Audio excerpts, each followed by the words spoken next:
morning, y'all. Now that I got the little raptors fed, it'll be quiet for this video.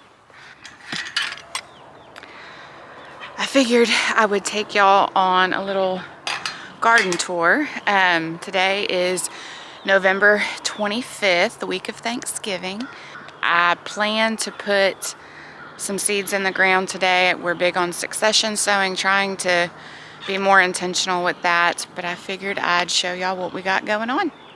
There was a sweet couple in our town that was interested in hatching out some duck eggs for their grandkids, I believe, and they bought a dozen from us to hatch out. And then we got to talking, and they had a bunch of propagated trees that they were willing to trade. So we ended up getting fig trees, mulberry trees, some more elderberry, since the goats had torn up our elderberry. We are really trying to, expand on our trees. So far we have peach trees, plum trees, a pear tree, apple trees, blackberry bushes, strawberries. We're just trying to expand on the fruit because we do buy so much fruit from the grocery store. That is predominantly what our boys snack on. We got in the tree business apparently. So over here is our ghost peppers. Those are about done. When that first frost comes, these will be toast. But we're still getting harvest off of them, so I'm letting them go. In here we have some radishes. Radishes are real good. I mean, the turnover rate on them is really good. I mean, in about, depending on the variety, 21 to 60 days, and you'll have radishes for picking. We did just plant some rosemary.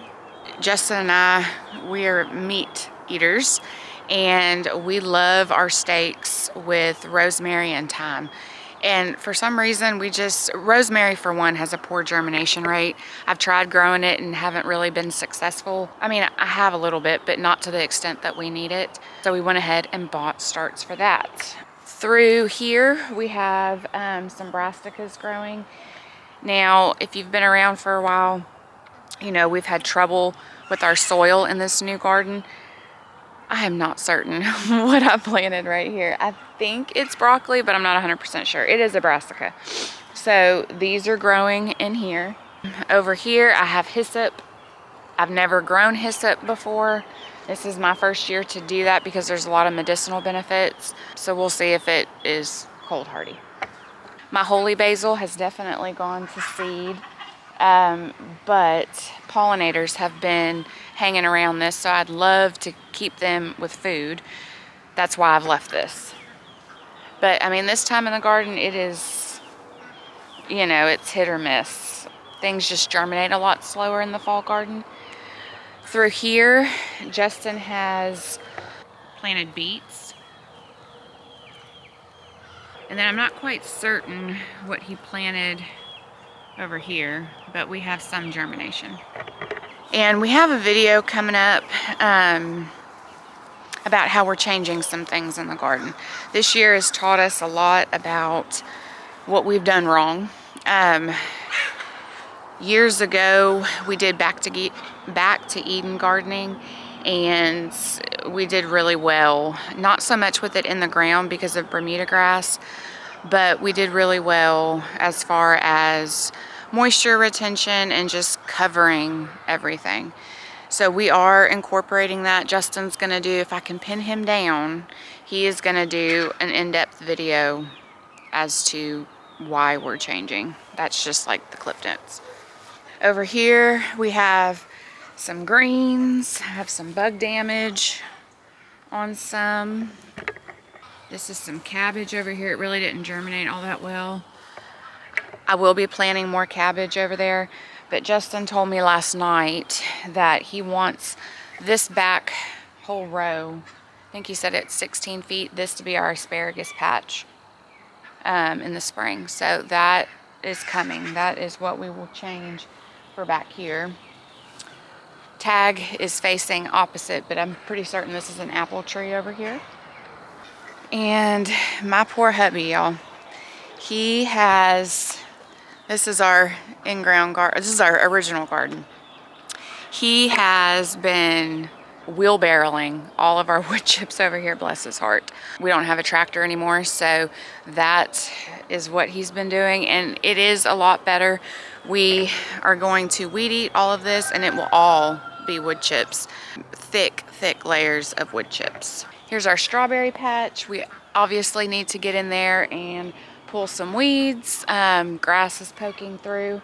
But this is our strawberry patch. It is coming back after the goats. This is one of our peach trees. My elderberry has started coming back after the goats had their field day. So this plant is looking very lush and healthy. I think out of the 5 that I had, 3 have come back. Let's see. This right here is another apple tree. So yes, that's an apple tree because you have to have 2. Our blackberry corner, Justin has trimmed those back for the winter. For blackberries, we have 1, 2, 3, 4, 5, 6, and one over there. So we have 7 blackberry bushes as of now. And then this may look like grass poking out, but that is all of our garlic that we planted. Last year we got a pretty good harvest. We still have some. That will always be at the Hagen Homestead. We use a lot of garlic. This is one of our newer trees. This is a plum tree. And then at the bottom we do have yarrow. These are some of our newer beds. Through the years, our beds have the wooden beds have kind of broken down. Will you hush? Our wooden beds have kind of broken down. So we are going to slowly transition to these metal beds. Justin actually shot a video. This one's from Home Depot, but Justin actually shot a video on the one we bought off Amazon that was cheaper and actually a little bit more sturdy. So make sure to go check it out. I'll leave a link in the description. Roosters. So these are our carrots. I'm going to plant another round of them later today. The foliage is going to look really big, but you know, with carrots you eat the root, so you've got to wait for that root to be something substantial so that you can get a harvest for it. Now over here, these are brassicas. I'm really not sure what they are. You know, I really went willy-nilly this year. Put a lot of seeds in the ground. Oh my gosh, I'm sorry. I put a lot of seeds in the ground, and I'm not quite sure where I planted stuff. I didn't put any markers. You know, I had to keep sowing because our germination was so poor.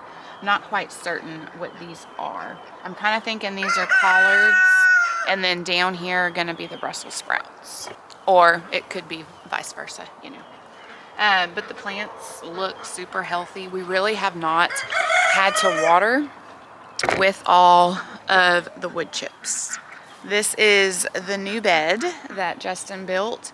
You can tell it's pretty hefty, so it does take a lot of material to fill that bed. My mint is looking pretty good, especially now because of this cement planter. It gets really hot here in Texas, and it ends up frying whatever is in there. But with the wood chips, it seems to be doing a lot better. My lemon balm has taken over. It's in the mint family, so if you've ever grown mint, it will take over a garden bed. You really need to make sure you have it contained. Mine's starting to spill over. It is not containable anymore. Here's another one of our peach trees.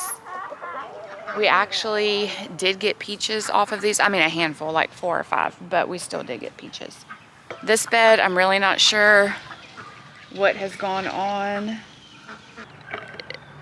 I don't know if a chicken has gotten in here, but like nothing has done well. So this will be another bed that I do plant today.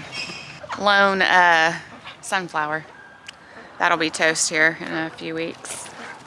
And then I do a lot of medicinal herbs. I've grown California poppy a lot, and in the summer it's just a tad too hot for it. So I did plant some Right in here, I think it's going to be too cold for it here pretty soon. They say to plant it like in September in this area, but, and I did this one in September. So I may end up planting it like really early, like February or March next year with a lot of my herbs, just because I think that cold stratification is good. I don't know about the cold stratifying with the poppy. I'll have to look into that. So yeah, the fall garden is definitely slower. Oh, I got one more bed. This is where we got our sweet potatoes this year. We had a lot of volunteers pop up. Even though we dug and dug and dug, I don't think that we got all of it. I'm gonna probably end up pulling those so that I can plant in there because they won't withstand the cold. And then you can see more of our little trees right here. I believe these are all fig. My boys love those fig bars. It's kind of one of the junk foods that I do buy for them. It doesn't have the best oils and all that, but I did find a recipe for homemade fig bars, so that'll be coming once we get figs.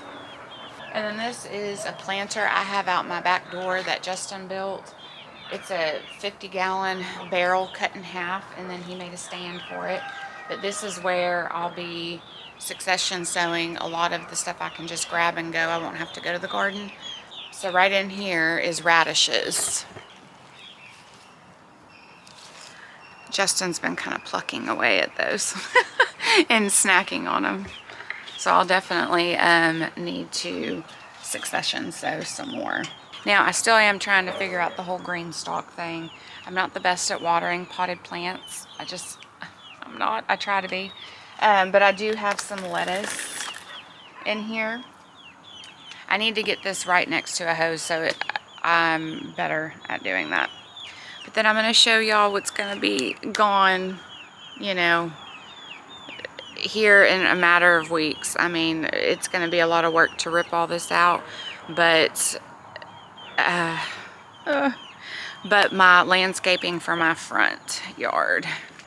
These are my vincas, and I did have some zinnias pop up when it warmed up, same with some cosmos. And then all of our comfrey is right here. As you can see, the vincas have taken over, and that's okay. It keeps the weeds down. Justin actually hates these vincas. He said they just smother everything. But I'll tell y'all, the number of people that come and actually knock on the door that pass by the house and want to know what these flowers are, because they are so prolific. It looks like a blanket of snow in the dead of summer, and they're super hardy. You don't even have to water them. They reseed. So everything I'm about to show you, I started with like the little 2-inch pots. I think I bought like 70 when we landscaped this whole area, and I don't ever have to plant them again. We lost a lot of our like evergreen hardscape landscaping with a drought a few years ago. So I have just started doing the whole cottage garden thing. I think the wildness of it is beautiful, and it's less trimming, it's less maintenance. I do have a question for all of you gardeners out there. I think it's a type of fungus that is on my zinnias, but I'm gonna turn the camera around and show you. I want to see what y'all think. I haven't researched it, so I really don't know. But you can see on the foliage, I mean, they're just super spotted. The zinnias before this that were in the same spot had the same thing going on. I'm pretty sure it's a fungus, but is there some kind of deficiency? Y'all let me know. I'm sure you will. And you can see what I mean. The vincas have taken over. You can see right in here, I do have some damage. So these are getting ready to get popped or taken out. Oh, and look, I didn't notice this, but my shishis have started blooming. My grandmother actually turned me on to those. The foliage is really pretty, and if you want something colorful in your landscaping that blooms in the winter time, those are great. They give mine are hot pink. I don't know if they come in any other color. You can check that, but those give a good pop in the winter. You can see I have some vanilla bean irises back there I'm gonna need to trim back. This is gonna be a job in itself. Come up. Over here, more vincas. I'll show y'all widespread of the front of the house. Now, she's not all in her glory right now because stuff has been damaged from the cold. But normally, all of this is just white, blankets of white. We have another olive tree over here. And then my plumbagos are back there along with some cosmos. Those are prolific as well. Over here in the corner, I've got 2 raised beds. I'm actually going to put some vegetables in there. I don't know, some radishes, maybe some carrots. And then we just unloaded all of our wood chips. So that's why it's a mess over here. Pancetta got new bedding, and then we moved him to the back to do that back to Eden gardening. We also have another olive tree over there. Yeah, all of this will be overhauled. We'll rip out all of the vincas, all of the flowers, and then we will lay heavy mulch. But all of that will pop back in the spring. So let me know what you are planting this fall. I've already gone through my seeds. Y'all have seen me plant seeds 1,000 times. I didn't think that warranted another video. But I wanted to show y'all what we had going on, and just so I could timestamp where things are at this point, November 25th. I hope y'all have a great day, and let me know what you're planting this fall. All right, y'all.